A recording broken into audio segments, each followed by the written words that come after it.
Dobry dzień. Dzisiaj wybieram się na taką rajza w drugim kierunku. Ta moja miejscowość obok to się nazywa tutaj Steinheim, Altstadt, Starówka, Schloss Steinheim. I ten Schloss Steinheim to jest to. Jest taki piękny wykurz. Kiedyś tu pobierano myto. No i ta miejscowość, w której tu mieszkam, to ona przez 250 lat była miastem wewnątrz Cesarstwa Rzymskiego, czyli gdzieś tak między rokiem 1100 a 1200, a między rokiem 100 a 250. Tu też mamy Main Tor, to jest brama meńska. Tam wyżej jest Stare Miasto, około 20-30 knajpek różnego rodzaju. Ta knajpa jest bardzo lubiana przez mojego kolegę z podstawówki. Pozdrawiam Cię, Janusz Wilczek. Tutaj przyjeżdżał Druckhaus. Produkują własne piwo. Tu widać też bardzo potężną bramę. To jest w ogóle jakaś część murów też. A dodatkowo piękne apartamenty.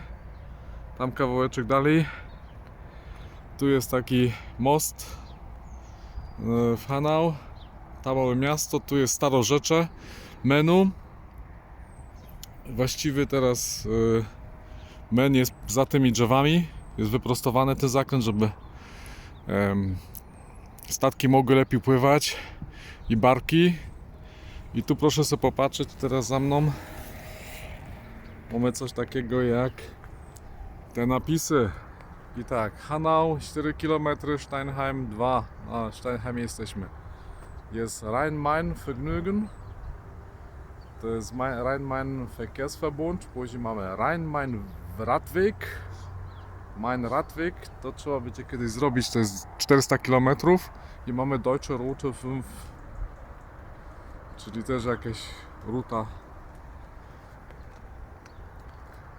Tam jest do Kleinauheim, Großauheim, Seligenstadt.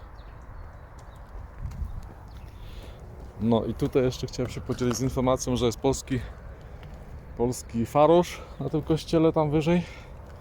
I tutaj jak widać ten dekiel z tego kanalizacji, albo z czego to tam jest, to tutaj robią taki Johannisfeuer, a Johannisfeuer to się nazywa ognisko świętojańskie w noc świętego Jana. 23 czerwca, najkrótsza noc, jest tu taki srogi fire. A tak w ogóle to tu jeszcze Wam pokażę. Herzlich willkommen in Steinheim. Widać biskup jest, bo tu zawsze to podnależało pod biskupów mogunckich, czyli Mainz. I koło, że wozili coś, są takie właśnie zabytki, bardzo znane. I jest tu też jedyny w swoim rodzaju święto wina jabłkowego, czyli jakby po naszym powiedzieć jabłcoka, ale no to jest jeszcze inna historia. Także wsiadam na kółko i lecę. Pozdrawiam Was, Rostomili. Trzymajcie się, życia, zdrowia. Chowcie się i z Panem Bogiem.